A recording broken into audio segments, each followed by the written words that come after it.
Дүйнөдө эмне кеп? Дүйнө бүгүн жана эртең. Булардын баарын угармандарга кабардар кылган Дүйнө дүбүртү программасы. Ишемби күнү саат 9. Саламатсызбы, урматтуу угармандар. Дүйнө дүбүртү программасын угуп атасыңар. Бүгүнкү программабыз орус тилинде өтөт. Здравствуйте, уважаемые радио и телезрители. Вы слушаете программу «Дүйнө дүбүртү». Сегодня передача будет на русском языке. Тема «Есть ли будущее ЕАЭС?». В гостях программы «Дүйнө дүбүртү» аналитик Эсен Усубалиев, директор аналитического центра «Разумные решения». Здравствуйте. Здравствуйте.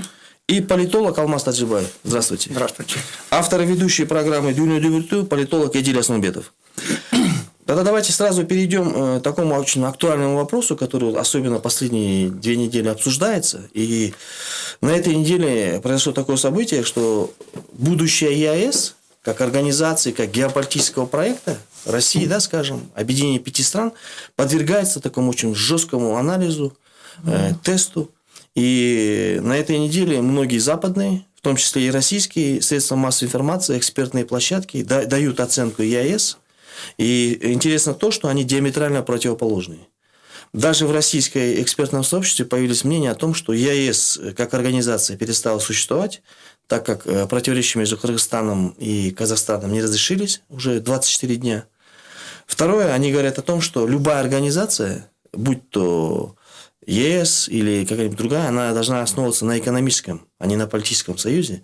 И должен быть режим свободной торговли, чтобы все граждане, бизнесмены, они могли развиваться и получать прибыль. Тогда будет смысл. То есть, эти невидимые связи бизнеса.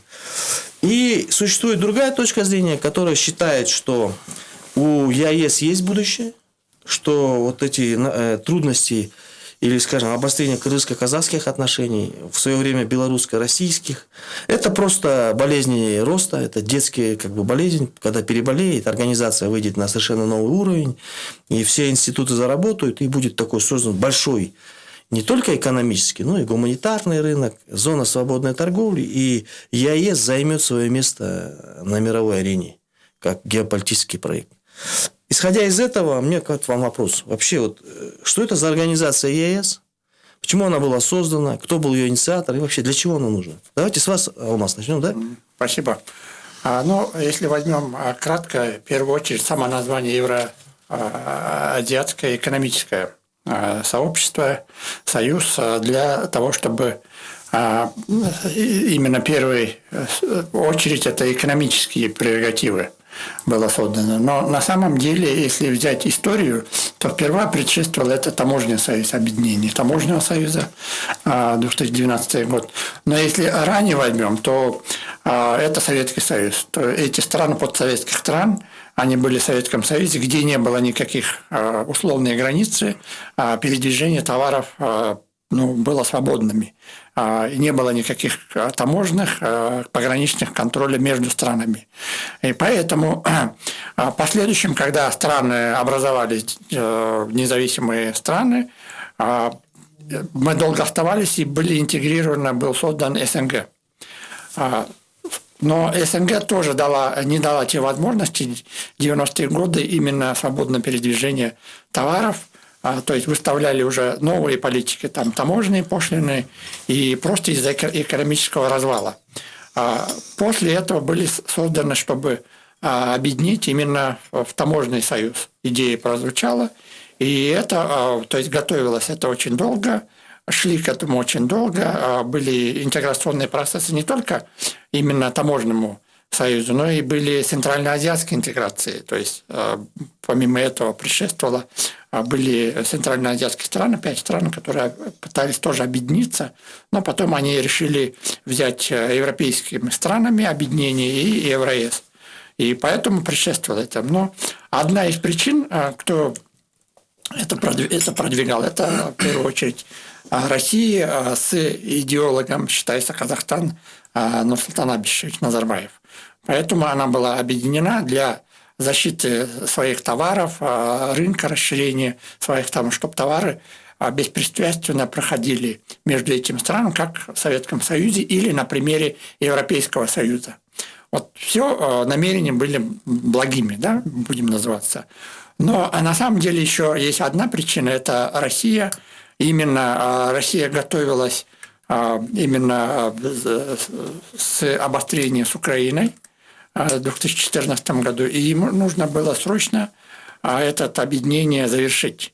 И они, для того, чтобы компенсировать в случае вот то, что сейчас мы наблюдаем, санкции, да, им нужен был свой рынок, свой как бы плацдарм.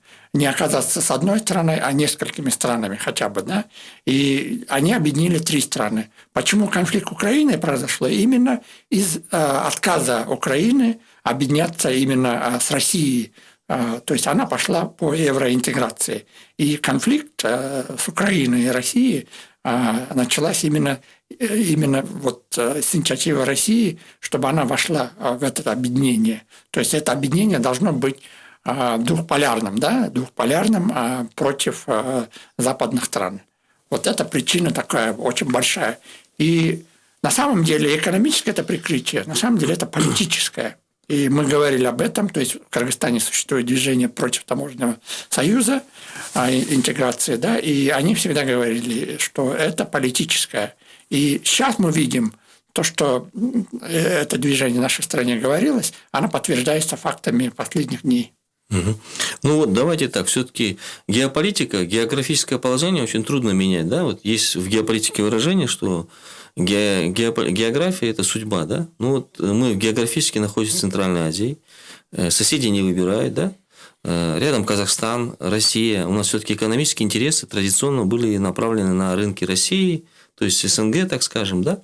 Ну вот здесь как получится, если, допустим, геополитический проект ЕАЭС, да, как вы говорите, или экономический, если мы не участвуем вот в наших экономических интересах там, на севере, да, так скажем, то куда нам двигаться? То есть все-таки же надо учитывать экономический фактор тоже?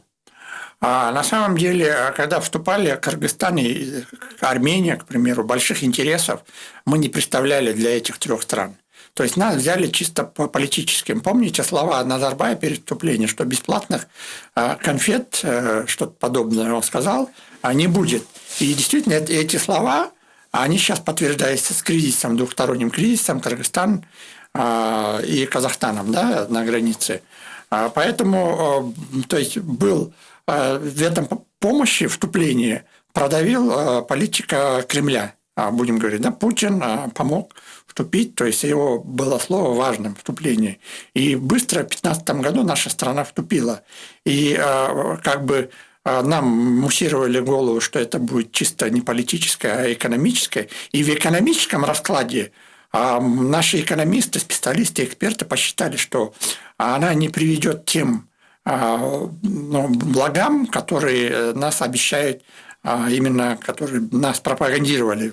То есть те плюсы экономические, которые мы должны были получить при вступлении в ЕАЭС. Не было, и они на самом деле это подтвердились. На самом деле мы потеряли реэкспорт, если хотя как бы это считается плохо, на самом деле у нас миллионное население на рынках, 5 крупных рынках страны, она работала именно благодаря реэкспорту, да. И на этом мы потеряли свои рынки, Дордой пустует. В общем, везде экономические проблемы. Может быть, какие-то шажки в экономическом плане для мигрантов условия, но они тоже, видите, ведь все меняет политика, а не экономические. И когда мы вступали в Союз, она был создан, первая причина, она создана была неравноправно, в ЕС члены, а именно как вот у бизнеса акционерно. То есть какой вклад, какой экономическая мощность страны, согласно с этого и вклад, и как бы равнозначный совет министров, то есть ЕС, да, или какие-то вещи, играет в первую очередь, какая экономическая страна мощная, да, то есть если это Россия, Казахстан и Белоруссия, то есть они эту скрипку играют. Это второе. Еще один важный момент, там, что вот несправедливости участия.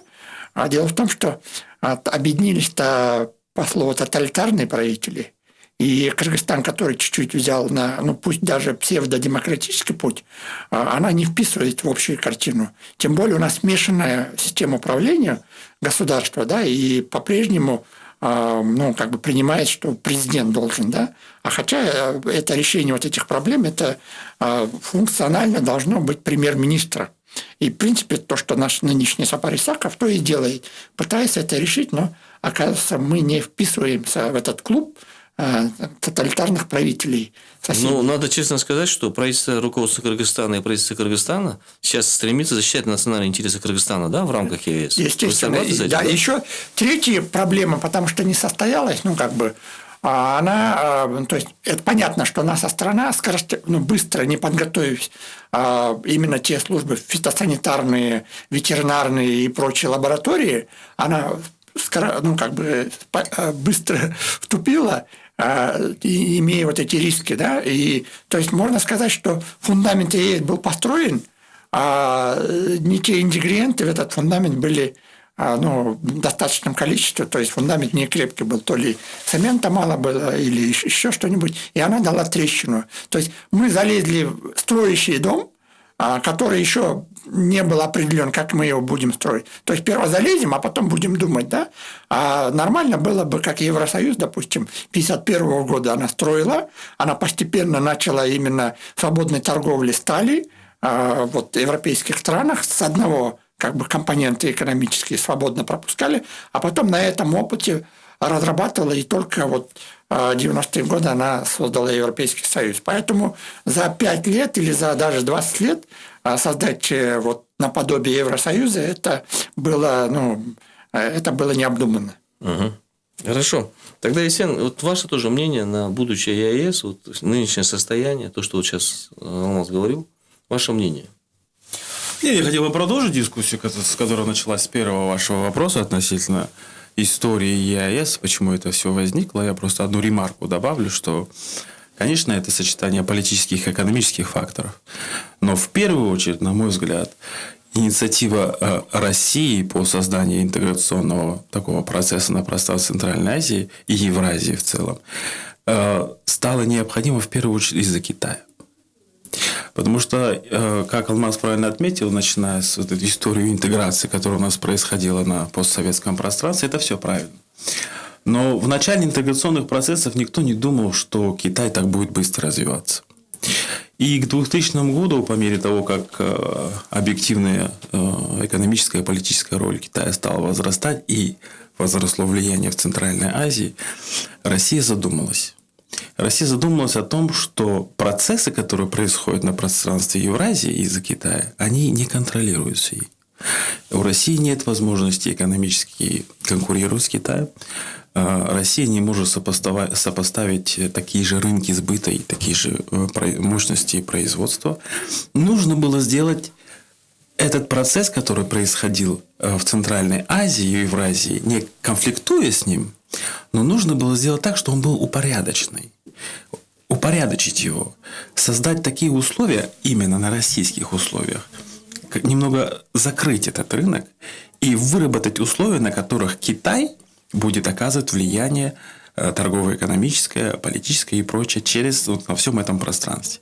Для этого необходимо было создать вот это интеграционное объединение и продвинуть его как можно ближе к границам Китая. Соответственно, что и было достигнуто, то есть Китай, Россия, Казахстан, Кыргызстан, остается только Таджикистан, да, который в качестве кандидатов рассматривается. Поэтому вот эти единые правила, таможенные правила, фитосанитарные, еще другие правила, они все необходимы для того, чтобы упорядочивать влияние Китая. Хотя Китай в свое время уже тоже высказался в прошлом году о том, что сопряжение двух проектов, один пояс, один путь и ЕАЭС никак не мешает, это все позитивно, но, заметьте, принял правила России, которые она установила на всем евразийском пространстве в плане торговли. Поэтому для России это важно. Что касается политических факторов, согласен, есть и политический момент в этом. Кто-то все-таки узрел в этом попытку реанимировать какой-то вариант Советского Союза и прочего, но я все-таки склоняюсь к тому, что это комбинация факторов. И главная причина, почему это случилось, это, естественно, Китай. хотя у России и Китая стратегическое взаимодействие в глобальном плане, но все равно Россия дает понять, что она, в принципе, не против присутствия Китая в Центральной Азии, но это должно быть на их условиях. И поэтому для России этот ЕАЭС важен не только из-за того, что в ней присутствует Казахстан, Кыргызстан, не только потому, что им нужно продвигать свои товары, а именно благодаря тому, чтобы защитить вот это пространство, хоть как-то не потерять инструменты влияния в Центральной Азии. Хотя никто не оспаривает Россию в качестве гаранта безопасности Центральной Азии. Но и в экономическом плане они готовы также смотреть довольно спокойно на экономические инициативы Китая, но это должны быть хоть как приближенно, их условия. Тогда российский истеблишмент более-менее спокойно принимает экспансию Китая, скажем, развитие китайских инициатив. То есть, с одной стороны, это, допустим, у России есть интерес к Китаю, а остальные это для того, чтобы дать статус, укрепить позицию России через помощь инструментария Евразес. Я не спорю, потому что... Мы считают политологи и другие эксперты, что Армения и Кыргызстан – это буферная зона между взаимоотношением Китая и России. То есть здесь получается субъект или объект, да? То есть кто здесь объект. Поэтому с этой точки зрения, конечно, те, которые идеализированы, мы хотели бы на самом деле иметь свободную торговлю, она не решается. Если взять, что Россия защитилась от Китая, это чуть-чуть, это вариант возможно, но чуть-чуть не совсем, потому что если, допустим, торговли Китая львиную долю составляет Соединенные Штаты Америки и западные страны, то рынок России очень ничтожно. И требованиям, которые технический регламент Россия поставила Китаю через Евроез, да, допустим, у Европейского Союза или тех же Соединенных Штатов требования намного жесткие. И китайская продукция, она может отвечать этим требованиям. Это не проблема. Поэтому здесь что-то может быть, да, это вариант мы не должны пускать, но здесь что-то, один важный момент, что наши страны постсоветские всегда занимались протекционизмом и в Советском Союзе. И эта волна протекционизма до сих пор существует. Каждый члены Евроез защищают свой рынок. Допустим, конфликты, которые между Кыргызстаном или Казахстаном, которые сейчас идут, аналогично были, но они были очень маленькие, непродолжительные. Да? Если взять, допустим, по транспорту были проблемы России и Казахстана, да, по газу были проблемы у Белоруссии и России. Вопрос такой. Хиллари Клинтон в свое время, выступая, она сказала такую вещь, что ЕАЭС или Таможенный союз – это чисто геополитический проект, это попытка России возродить в Советский Союз той или иной формой. И часть экспертов, они поддержали этот вариант, другие не поддержали, говорят, что все-таки все члены бывшего Советского Союза туда не вошли, и там есть Таджикистан, Узбекистан. И даже есть такая точка зрения о том, что сейчас Таджикистан в геополитическом ожидании, и за последний год ему никто не сделал предложение вступить в ЕАЭС. Отсюда вопрос, что будет с Таджикистаном? Он вступит в ЕАЭС или нет? Наверное, Есен, к вам вопрос, да? Я на самом деле не знаю, он вступит или не вступит, потому что последний конфликт между Казахстаном и Кыргызстаном, конечно, поставил вопрос, дал им почву для размышления, следует ли им зависеть от нас в длинной цепочке, скажем, торгово-экономических связей в Центральной Азии, если, допустим, Казахстан в какой-то момент пересмотрит свою позицию, получается, блокированные остаются две страны, а с Узбекистаном им все равно приходится через Казахстан проходить, если мы говорим о границах. Или через Кыргызстан. Или через Кыргызстан, да. Поэтому для Таджикистана много вопросов, да. То есть им, возможно, сейчас выгодно заключать двусторонние какие-то соглашения с тем же Узбекистаном, надеяться на очень большой и хороший позитивный, скажем, опыт торговли с Китаем. То есть они в данном случае несколько раз будут думать о том, вступать ли им в Евразийское экономическое сообщество или нет. Тем более, когда Кыргызстан вступал в ЕАЭС, все ожидали вступления Таджикистана. Таджикское руководство четко сказало, что давайте мы посмотрим, какие плюсы получит Кыргызстан в ЕАЭС, и тогда мы будем решать. Конечно, времени еще мало прошло с тех пор, как этот проект был презентован и начал реализовываться в Центральной Азии. То есть, надо дать этому время, мы сами даже не знаем. Ну, для честности надо сказать, что все экономические интересы Таджикистана находятся в России или в Казахстане. То есть, все торговые, экономические связи там находятся. Инвестиции из Китая. Да, но есть и другая историческая справка. Больше всех китайских инвестиций в Центральной Азии находятся в Китае, в Таджикистане китайские. Это даже сам Китай говорит, что это наиболее успешный для них проект, потому что в Кыргызстане всем кажется, что у нас как бы большое влияние, да, Китай, инвестиций. Оно есть, но не настолько, как в Таджикистане.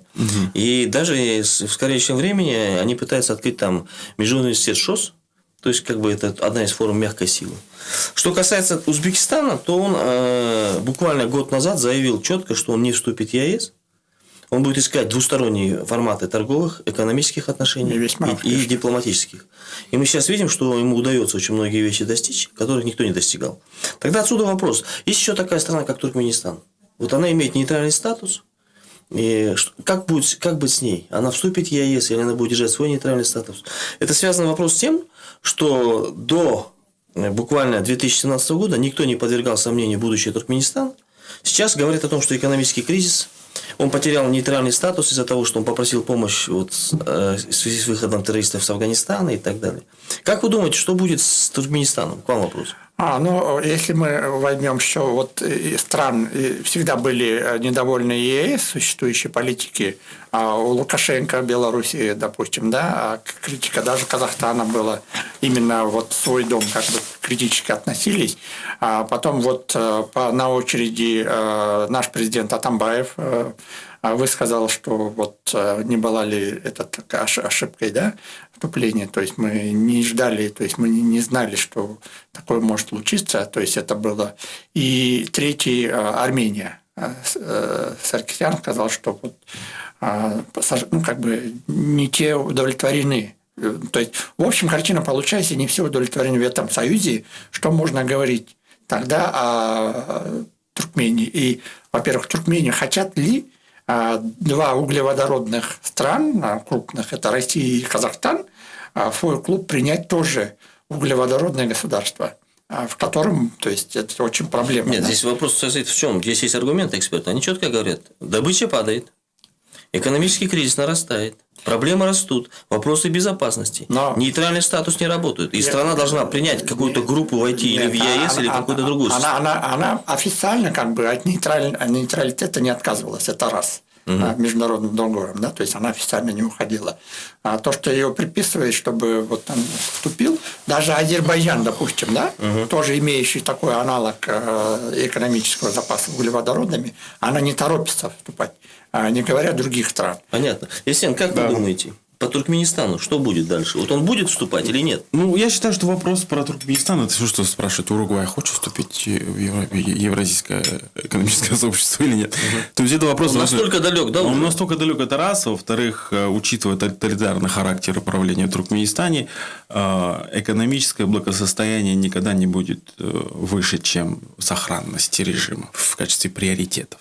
И поэтому, так как в Туркменистане единоличное правление, то Туркменистан будет делать только то, что будет способствовать сохранению его собственного режима.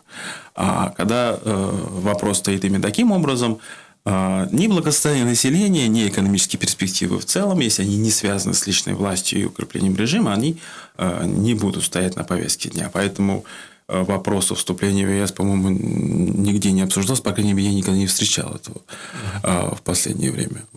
То есть, как такой вариант даже не рассматривается? Ну, мне кажется, нет. Его нет смысла. И там нейтралитет позитивного всегда будет оставаться. Даже если вы говорите, что по причинам безопасности у них какие-то были опасения. Нет, они спокойно в свое время договаривались и с Талибан, и с Ираном, и с другими странами получали помощь, в том числе и от США, и от России. Это никак не меняло их нейтральный статус. Ну, все меняется же, экономическая жизнь ухудшается. Сегодня Я и говорю, что даже если будет ухудшаться катастрофически экономическое положение в Туркменистане, посмотрите на Северную Корею. Кто-нибудь беспокоится о населении? В каком состоянии они находятся? Туркменистан будет продолжать делать только то, что способствует укреплению его собственного политического режима. А экономическое благосостояние населения не входит в число приоритетов.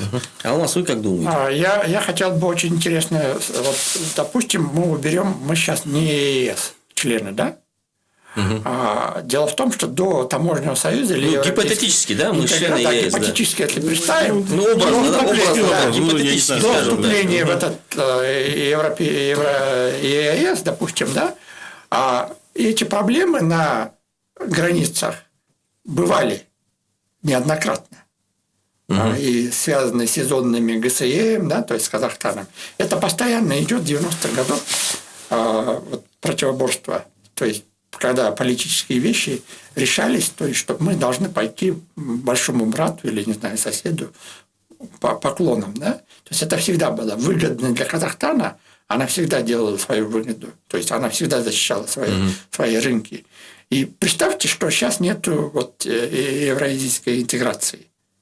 То есть картина такая же.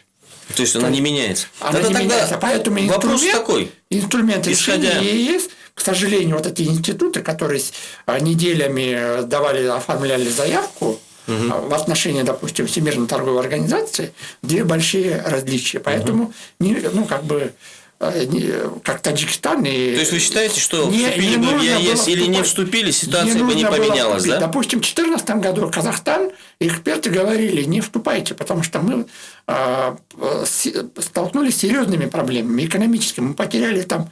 Вам лучше посмотрите, когда будет создан, мы построим крышу, тогда спокойно можете... Хорошо, Алмаз, тогда такой вопрос. Вот вам обоим, естественно, вместе с экспертом. Что и как вообще влияет на ЕС сегодня? Есть ли что-то такое, что вот с внешней стороны, может, внешние игроки геополитические играют? Или это чисто внутренние проблемы? Есть что-то такое, что влияет сильно на ЕС сегодня? Ну, только внутренние проблемы. Только внутренние, да? И плюс еще такой момент, что Россия, как инициатор этого всего интеграционного объединения, почему-то не так активно принимает это участие. Вопрос. 24 дня она молчала, только вчера в Ташкенте регулировании споров, хотя они как-то делегируют кому-то там в секретариате ЕАЭС, но все-таки как-то Россия должна же быть модератором всех этих процессов. А в чем причина? Ну, причина, мне кажется, в нескольких причинах. Вернее, может быть, это потому, что Россия готовится к предстоящим выборам президента. Может быть, это потому, что глобальные интересы России больше заняты вопросами безопасности на Ближнем и Среднем Востоке. Сирия, Турция, Иран, Ирак, вот в регионе Ближнего и Среднего Востока. То есть мы не находимся в приоритете. А может быть, это заключается в том, что Россия сказала, делегировала Казахстану, разберитесь там, как вы сможете. Мы вам доверяем. То есть, для того, чтобы полностью ответить на ваш вопрос, я, конечно, не знаю, в чем причина. Но я как бы так определяю некоторые моменты, по которым Россия могла... Почему Россия не так активно включается в модерирование процессов, которых она сама инициировала. Сейчас, секундочку. Вот почему такой вопрос задали. Вот часть экспертов пишет, что в психологии есть такое правило. Для того, чтобы какая-то привычка бегать, зарядкой заниматься, нужен 21 день, да? На 24-й день только Российская Федерация отреагировала, на события, которые были известны всем. И в российских СМИ, и в других СМИ не так часто показывается эта тема, хотя это очень важно для России, геополитический проект.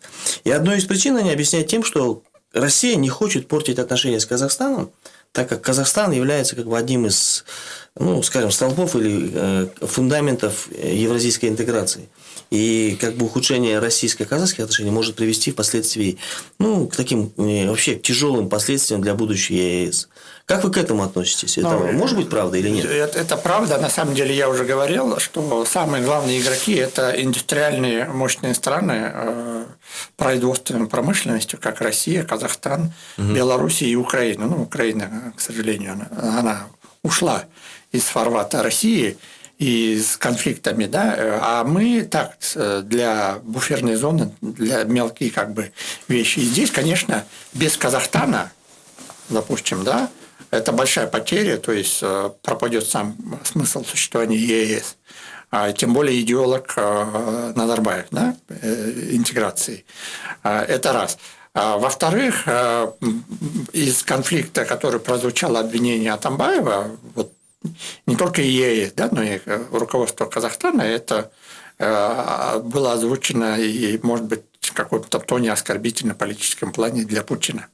Потому что правление, бессменное правление в этих странах существует. Может быть, это еще одна причина, обидеть. И в-третьих, на самом деле, если бы Россия, средств массовой информации показывала бы эти конфликты и освещала бы, как иногда она может это делать, то тогда означает, что ЕС создание дала трещину, и они не хотят это показывать, они поэтому упорно 24 дня молчат, если даже они сказали, это очень пассивные, высказывания. Да. И последнее, что она не хочет впрягаться, на самом деле требования технического регламента, а все требования должны соблюдать все страны. Если Россия скажет, то есть она не может, Сагентаев, то есть премьер-министр Казахстана, он же 5 условий поставили. И эти 5 условий, на самом деле, здесь есть проблемы не только между Кыргызстаном и Казахстаном, но и всех стран. И если бы Россия принимала эти условия технического регламента, и если они будут, чтобы сделать какие-то Хорошо, мы немножко сейчас уходим в экономические вопросы. Все-таки давайте вернемся к геополитике. Есен, как вы думаете? Мне просто, знаете, недавно самому так пришла идея, она, может быть, несколько странно прозвучит, но не задумывались мы сами о том, доволен ли Казахстан или казахское общество Евразийским союзом. И учитывая, что мы признаем, что Казахстан является инициатором этого конфликта по развалу евразийского сообщества, а не в этом ли состоит задача самого Казахстана? То есть, используя конфликт с Кыргызстаном, показать или способствовать распаду этого евразийского экономического сообщества. Причем потому, что вы помните, в начале всего этого процесса сколько казахских предприятий не то, что обанкротились, а перестали работать. Несмотря на... И это первое время, я помню, в прессе было очень много обсуждений, сколько совместных казахско-российских предприятий появилось, где доля казахского капитала намного меньше, недовольство северных областей о том, что российские и белорусские производители просто вытеснили казахского рынок и так далее, и так далее. Может быть, пришло время для нас самому подумать о том, что, по-моему, идет не туда, куда нужно. И, используя конфликт с Кыргызстаном, можно инициировать, вообще поставить под вопрос дееспособности этого интеграционного образования. И в то же время сказать, что да, мы были за сохранение, но Кыргызстан, по-моему, это он виноват в том, что он разваливает вашу прекрасную идею. Как вариант просто. Как вариант. Как вы думаете? Да, я полностью согласен, мои коллеги, потому что если взять опасность национальных интересов Казахстана, то есть, да, она могла вступать в интегрироваться, но первую скрипку здесь играет все-таки Россия, и Казахстан сейчас опасается потерять Северную область. И... У нас есть звонок в студии. Вопрос к экспертам. Алло. Да, здравствуйте. Доброе утро, уважаемые. Да, здравствуйте. Задавайте вопрос, Алло, доброе утро, уважаемые Доброе утро. эксперты. У меня такой вопрос, на ваш взгляд, выторговывает ли Казахстан для себя индивидуальные преференции в отношении с Кыргызстаном? В частности, это если будут проводиться переговоры после уже, как новый президент у нас появится, то есть это в формате скрытых переговоров, можно сказать, в политике это часто происходит. Это территориальные амбиции Казахстана в отношении Кыргызстана, первый вариант. Вторые, либо какие экономические проекты, то есть они будут приоритетом выступать. На ваш взгляд, будет ли такое событие в перспективе или нет? Спасибо. Спасибо за вопрос. Если можете, представите. Все. Спасибо. Давайте Есен, с вас начнем, потом Алмаз вы. Слава богу, у нас территориальные вопросы с Казахстаном решены по кыргызско-казахской границе. Что касается преференций или какого-то влияния, я не знаю, может быть, но учитывая уровень антагонизма сейчас между руководствами двух стран, между населением, я не думаю, что Казахстан нацелен на получение каких-то преференций здесь, либо он преследует какие-то цели по, может быть, дальнейшей экспансии внутри Кыргызстана. Мне кажется, сейчас это все под большим вопросом. Спасибо. Вы, Алмаз. И чисто по границам нету. Единственное, это вот присутствие бизнеса казахского и кыргызского в Казахстане. Если мы знаем, у нас 247, если не ошибаюсь, совместных предприятий в Казахстане, да, и 300 чем-то, в общем, около 300. И той стороны, и этой стороны существует совместных предприятий. И один из них, который как бы сейчас приостановили, это месторождение Бозумчак, где казахский капитал. Нет, она 3 дня была не работает. Опять запусти основу, восстановили лицензию. То есть, да. это вот эти все вещи, да, которые да. влияют на бизнес. Да? Ну, это как тест был, да? Да. Вот. Единственное, единственное, может быть, вот в этом направлении, да, только. Но я еще раз хочу, потому что для бизнеса нельзя мешать, границы должны быть открытыми. Ну, что называется режим свободной торговли, да? Да, и именно в торговле, допустим, для того, чтобы эти заводы или фабрики нашей стороны заработали, естественно, границы должны быть свободными. Они в том положении. Сейчас бизнес несет колоссальные убытки и с той стороны, и с нашей стороны. Поэтому, если мы возвращаемся к ЕС, еще раз говорю, мы как бы плохим фундаментом или даже трещинами фундамента мы вступили. Хорошо. Вы слушаете программу «Дүйнө дүбүртү». Тема, которую мы сегодня обсуждаем, есть ли будущее у ЕАЭС. В гостях у нас аналитик Эсен Усубалиев, политолог Алмаз Таджибай, автор и ведущий программы политолог Эдиль Аснобетов. Тогда к вам вопрос такой вот, уважаемые гости. Есть ли в рамках ЕАЭС у Кыргызстана какие-то козыри? Вот 24 дня проходят события, разные события. Вот, вообще вот у нас есть какие-то вещи, которые мы еще не показываем, но они априори есть. Вот, для того, чтобы какие-то свои интересы в рамках ЕС защищать. В будущем, может быть, даже кыргызско-казахских отношений. Есть они вообще или их нету? Мне кажется, есть небольшой. В каком плане? Все ожидают, что именно Кыргызстан развалит ЕАЭС. И все ожидают, что мы выйдем, хлопнем дверью, объявим о диверсификации наших торговых и прочих отношений. Это то, что от нас ожидают. На мой взгляд, в интересах Кыргызстана было бы делать обратное. С пеной у рта доказывать, что ЕАЭС – это очень важно для Кыргызстана. Первый факт. Второй – призывать к тому, чтобы Россия наконец-таки включилась в решение этих вопросов. И третий фактор – Кыргызстан, если он выйдет из этого интеграционного объединения, у нас очень мало получается пространства для маневра. А именно коллективные формы дипломатии, коллективные формы интеграции нам позволяют хоть как-то, пользуясь вот этими процедурами, противоречиями внутри, несостыковками, которые обязательно существуют у молодых интеграционных образований, пытаться продвигать собственные интересы. То есть, включиться и в бюрократическую перепалку, включиться и в обсуждение этих всех процессов как можно активнее. То есть, делать то, что от нас не ожидают.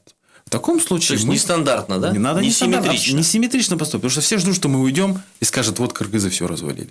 Нет, наоборот. Говорят, нет, хорошо, мы только за. Но давайте будем относиться друг к другу справедливо. Именно справедливое отношение в Центральной Азии – это то, чего никогда у нас не было. А мы можем этого добиться только в рамках интеграционных объединений. Плюс ко всему, если придать этому соответствующий информационный фон о том, что вот Кыргызстан официально ставит вопросы, такие-то, такие-то, такие-то, мы можем привлечь внимание общественности. И это наш шанс, на мой взгляд. Хорошо. Вы у нас как думаете? На самом деле, да. Во-первых, здесь речь не идет о выходе один из членов 5 из ЕС, тем более Кыргызстан. Официально Кыргызстан требует законными мерами обеспечить выполнение дорожной карты, которая не соответствует обвинению правительства Казахстана. Да? То есть, это на самом деле, если честно говоря, это обида на президента Казахстана, да? Высказанная нашим президентом. Именно факт озвучен нашим президентом фактического положения в Казахстане. Да? Вот это только обида. И инструменты ЕАЭС, к сожалению, сейчас играет для казахстанской политики именно интеграция. То есть, как бы это рычаг давления или наказания или чтобы принести какой-то там преференции или изменения, чтобы сказать, что мы держим пульс Центральной Азии. Да? И поэтому вот если взять ЕАЭС, мы должны, это условие, наоборот, должны мы выиграть из любого конфликта, наши бизнесмены. То есть уже идут и озвученные Атамбаевым интеграционные пути железной дороги через Китай, Узбекистан, который самый короткий в Европу выход, да. А это дело в том, что когда мы вступали, нам не давали эту дорогу открыть, то есть вообще переговоры вести по Китаю. И, допустим, есть специальные эксперты казахи, которые, они в информационном плане, они были против этой железной дороги через нашу страну, допустим, да, свои интересы защищали. И мы, к сожалению, упустили упущенный момент. Вот мы думали, что вот именно рынок с севером, да, нужно было искать другие пути. Ну, вы говорите то, что называется диверсификация экономики, путей всего, да? Шанс Узбекистан, центр региона, выход никуда, это тупик, все равно через Казахстан приходите. Нет, Узбекистан идет, ну, как вы знаете, через Туркменистан и через Азербайджан паром. Ну, если вы говорите северный. Да, и тем более сейчас открылась Азербайджан, Грузия и Турция, открыла это железные дороги через Баку, Тбилиси и Карс, да, вы имеете? Да, Карс, да, вот эту дорогу. И мы должны к этой ветке. Китай туда и направляется. Только единственная проблема вот не искать, какая колея у нас будет, да, или какой протяженности, или там 300 километров, или там 150 километров, да, через Торгартер или Киштан, а нужно срочно открывать, неважно. И тогда у нас будет больше экономических возможностей. Но при этом работа с ЕС. Вопрос в том, что все это входит в то, что президент Кыргызстана говорил, что необходимо искать диверсификационные пути, диверсифицировать экономику. И вот обсуждался такой даже путь, ну, некоторые говорят, он дороже стал. Это через Кыргызстан на Узбекистан, потом Туркменистан через порт Копетдаг, через Копетдаг на Астрахань, так как основные экономические потоки идут в Россию, транзит. Ну, как открывать? Ну, там, через Каспий. Соответственно, некоторые говорят, что это дороже на 1500-2000 тысячи долларов.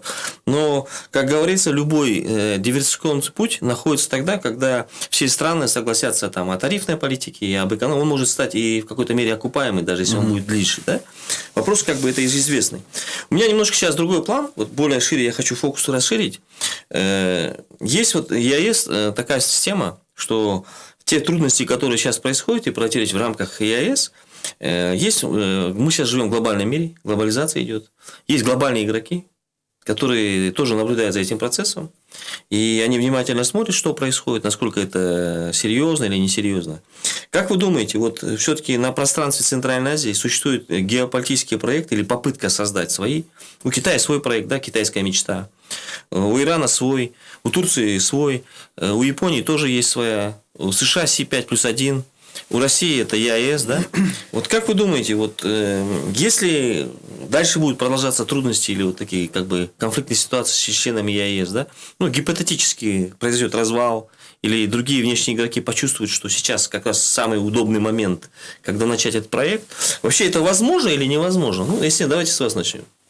Ну, здесь нужно исходить из того, что география определяет политику и все остальные вещи, и в том числе и экономику. Поэтому вот из всех проектов, которые вы обозначили, только для Кыргызстана только Китай остается, потому что у нас с ним есть общая граница. А что касается остальных проектов, за невозможностью и за географической отдаленностью, они никогда не станут реальностью. Турция, Иран в прошлом тоже какие-то... США тоже, да? США может только обеспечить безопасность.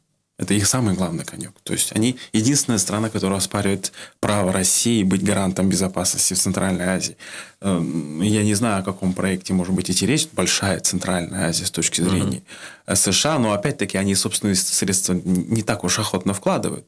И если вы говорите о проекте КАСА 1000, о диверсификации путей на Южную Азию, то есть Пакистан, то, мне кажется, это такая отдаленная перспектива, и навряд ли это будет реализовано. Но вот один пояс, один путь со стороны Китая, это вполне возможный, вполне жизнеспособный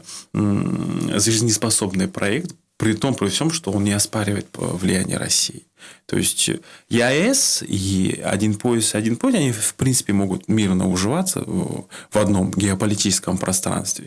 Нам только нужно сделать так, чтобы они для нас не конфликтовали. То есть, участие в этих проектах никак не противоречило нашим внутренним интересам. А сейчас я думаю, что они не противоречат.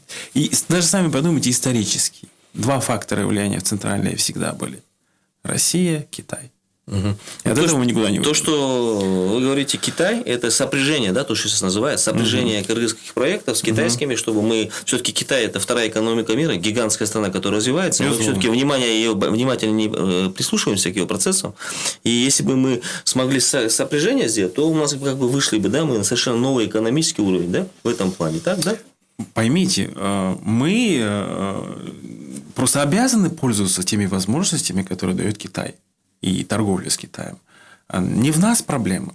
Проблема в том, что на вот этом геополитическом пространстве есть другая страна, которая говорит, нет, нужно учитывать и мои интересы, и совокупные политические, и экономические. Поэтому, как вы говорите, конечно, теоретически было бы классно, но нам так никто не даст. То есть, мы должны всегда с оглядкой смотреть на Россию, потому что, чтобы чрезмерное участие или вовлечение Китая в эти процессы никак не задевали.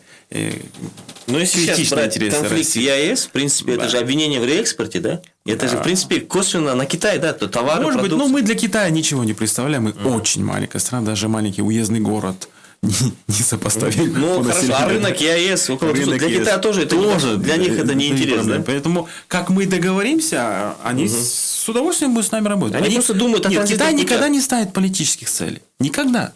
Только экономических. Интересно. Вы как думаете, Алмаз? Я на этот думаю, вопрос? что да, на самом деле, если взять наш вот интеграционный процесс, смотрите, еще раз, гипотетически нету Евроэс, да?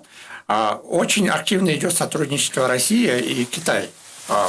Реэкспорт, который обвиняет не только наша страна, но и Казахстан тоже через Хоргоз, да, там возможности и реэкспорта идет. Ну и Россия сама не Но может. мы должны с Китаем в первую очередь спасибо вот сказать, потому что вот независимости благодаря взаимодействию ВТО с Китаем 1998 года мы экономически, была составляющая страна. Торговля, допустим, с Россией 15%, а остальное все с Китаем. Поэтому нельзя исключать, можно двухсторонне сотрудничать между в том же и с Россией, и Ираном, и с Югом. Диверсификация экономики мы должны. В будущем есть, к сожалению, запоздалое. Хорошо, обращение у нас главы. передача «Дюйна Дюбюту» уже завершается. У меня последний короткий вопрос. И, если можно, коротко ответьте, пожалуйста. Есть ли будущего ЕС? Христиан, как вы думаете? Есть. Есть, да? Не такое безоблачное, но есть.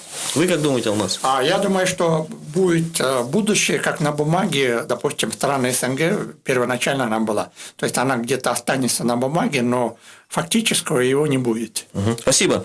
На этом программа «Дюйна Дюбюту» завершилась. Мы говорили о будущем ЕАЭС. В гостях у нас были аналитик Эсен Усубалиев, политолог Алмаз Таджибай, автор и ведущий программы «Дюйна Дюбюту» Едиль Аснамбетов. До свидания.